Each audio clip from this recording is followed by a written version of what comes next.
మన చేతిని దేవుని చేతిలో ఎప్పుడూ ఉంచాలి. ఎలా సాధ్యం? దావీదు గారు మనందరికీ తెలుసు. ఆయన ఒక్క రోజులో 3 సార్లు ప్రార్థన, 7 సార్లు స్తుతి ఆరాధన చేసేవాడు. 7, 3, 10. 10ని హిబ్రూలో ఏమంటారంటే యోద్. యోద్ అంటారు. యోద్ అనగా అర్థం ఏంటంటే చేయి అని అర్థం.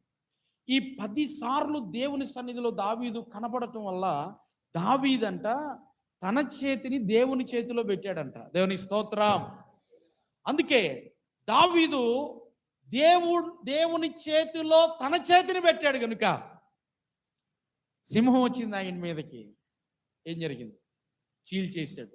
ఎలుగుబంటి వచ్చింది, ఏం చేశాడు? చీల్చేశాడు. 6 మూరల జానుడున్న గొలియాతు వచ్చాడు. గొలియాతు ఎత్తే 9 అడుగులంట. దేవునికి స్తోత్రం. ఎన్ని అడుగులు? మన